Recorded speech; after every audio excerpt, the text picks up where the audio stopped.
Chapter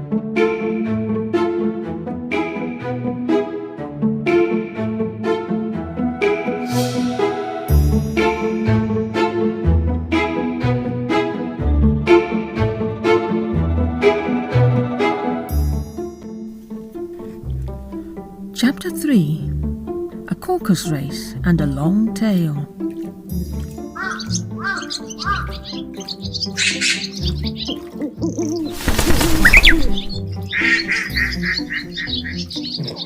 They were indeed a queer-looking party that assembled on the bank. The birds with draggled feathers, the animals with their fur clinging close to them, and all dripping wet, cross, and uncomfortable. The first question, of course, was how to get dry again. They had a consultation about this, and after a few minutes it seemed quite natural to Alice to find herself talking familiarly with them, as if she had known them all her life. Indeed, she had quite a long argument with the Lory, who at last turned sulky and would only say, "I am older than you and must know better," and this Alice would not allow without knowing how old it was, and, as the Lory positively refused to tell its age, there was no more to be said. At last the mouse, who seemed to be a person of authority among them, called out, "Sit down, all of you, and listen to me. I'll soon make you dry enough." They all sat down at once, in a large ring with the mouse in the middle. Alice kept her eyes anxiously fixed on it, for she felt sure she would catch a bad cold if she did not get dry very soon. "Ahem," said the mouse with an important air. "Are you all ready? This is the driest thing I know. Silence all round, if you please. William the Conqueror, whose cause was favoured by the Pope, was soon submitted to by the English, who wanted leaders and had been of late much accustomed to usurpation and conquest.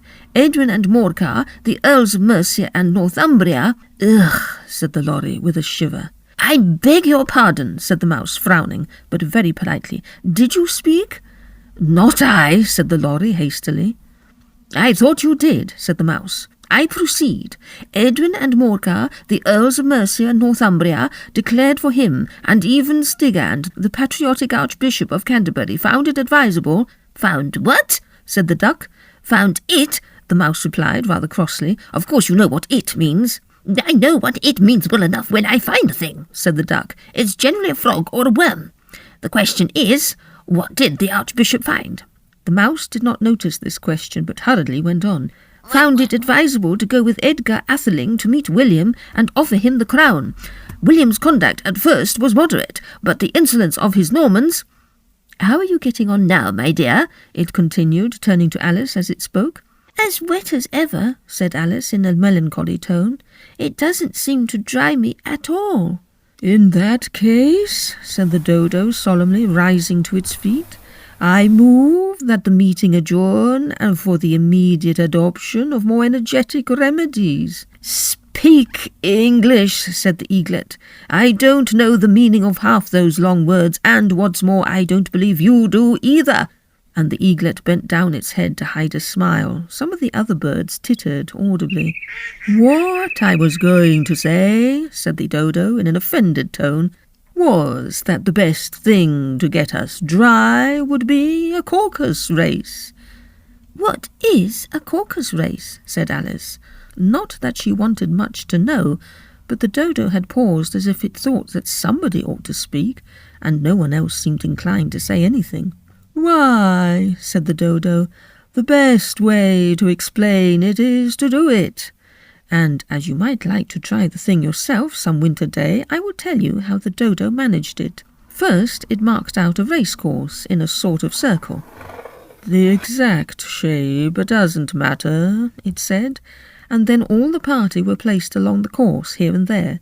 There was no 1, 2, 3, and away, but they began running when they liked and left off when they liked, so that it was not easy to know when the race was over. However, when they had been running half an hour or so, and were quite dry again, the Dodo suddenly called out, "The race is over!" And they all crowded round it, panting and asking, "But who has won?" This question the Dodo could not answer without a great deal of thought, and it sat for a long time with one finger pressed upon its forehead, the position in which you usually see Shakespeare in the pictures of him, while the rest waited in silence. At last the Dodo said, "Everybody has won, and all must have prizes." "But who is to give the prizes?" quite a chorus of voices asked. "Why, she, of course," said the Dodo, pointing to Alice with one finger, and the whole party at once crowded round her, calling out in a confused way, "Prizes! Prizes! Prizes!" Alice had no idea what to do, and in despair she put her hand in her pocket and pulled out a box of comfits. Luckily the salt water had not got into it, and handed them round as prizes. There was exactly one apiece all round. "But she must have a prize herself, you know," said the Mouse. "Of course," the Dodo replied very gravely. "What else have you got in your pocket?" he went on, turning to Alice. "Only a thimble," said Alice sadly. "Hand it over here," said the Dodo. Then they all crowded round her once more, while the Dodo solemnly presented the thimble, saying, "We beg your acceptance of this elegant thimble." And when it had finished this short speech, they all cheered. Alice thought the whole thing very absurd, but they all looked so grave that she did not dare to laugh. And, as she could not think of anything to say, she simply bowed and took the thimble, looking as solemn as she could. The next thing was to eat the comfits. This caused some noise and confusion, as the large birds complained that they could not taste theirs, and the small ones choked and had to be patted on the back. However, it was over at last, and they sat down again in a ring and begged the Mouse to tell them something more. "You promised to tell me your history, you know," said Alice, "and why it is you hate C and D," she added in a whisper, half afraid that it would be offended again. "Mine is a long and a sad tale," said the Mouse, turning to Alice and sighing. "It is a long tale, certainly," said Alice, looking down with wonder at the Mouse's tail. "But why do you call it sad?" And she kept on puzzling about it while the Mouse was speaking, so that her idea of the tale was something like this. "Fury said to a mouse that he met in the house, 'Let us both go to law, I will prosecute you. Come, I'll take no denial, we must have a trial, for really this morning I've nothing to do.' Said the mouse to the cur, 'Such a trial, dear sir, with no jury or judge, would be wasting our breath.' 'I'll be judge, I'll be fury,' said cunning old Fury. 'I'll try the whole cause, and condemn you to death.' 'You are not attending,' said the mouse to Alice severely. 'What are you thinking of?' 'I beg your pardon,' said Alice very humbly. 'You had got to the fifth bend, I think?' 'I had not!' cried the mouse, sharply and very angrily. 'Not?' said Alice, always ready to make herself useful, and looking anxiously about her. 'Oh, do let me help to undo it.' 'I shall do nothing of the sort,' said the mouse, getting up and walking away. 'You insult me by talking such nonsense.' 'I didn't mean it,' pleaded poor Alice.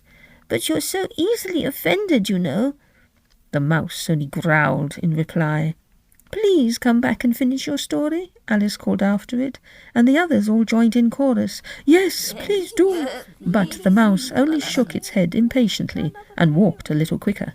'What a pity it wouldn't stay,' sighed the Lory, as soon as it was quite out of sight, and an old crab took the opportunity of saying to her daughter, 'Ah, my dear, let this be a lesson to you never to lose your temper.' 'Hold your tongue, Ma,' said the young crab, a little snappishly. 'You're enough to try the patience of an oyster.' 'I wish I had our Dinah here, I know I do,' said Alice aloud, addressing nobody in particular. 'She'd soon fetch it back.' 'And who is Dinah, if I might venture to ask the question?' said the Lory. Alice replied eagerly, for she was always ready to talk about her pet. 'Dinah's our cat, and she's such a capital one for catching mice you can't think, and oh, I wish you could see her after the birds. Wow, she'll eat a little bird as soon as look at it.' Good gracious me. This speech caused a remarkable sensation among the party. Some of the birds hurried off at once. One old magpie began wrapping itself up very carefully, remarking, 'I really must be getting home. The night air doesn't suit my throat.' And a canary called out in a trembling voice to its children, 'Come away, my dears, it's high time you are all in bed.' On various pretexts they all moved off, and Alice was soon left alone. 'I wish I hadn't mentioned Dinah,' she said to herself in a melancholy tone. 'Nobody seems to like her down here, and I'm sure she's the best cat in the world. "Oh, my dear Dinah, I wonder if I shall ever see you any more." And here poor Alice began to cry again, for she felt very lonely and low-spirited. In a little while, however, she again heard a little pattering of footsteps in the distance, and she looked up eagerly, half hoping that the mouse had changed his mind and was coming back to finish his story.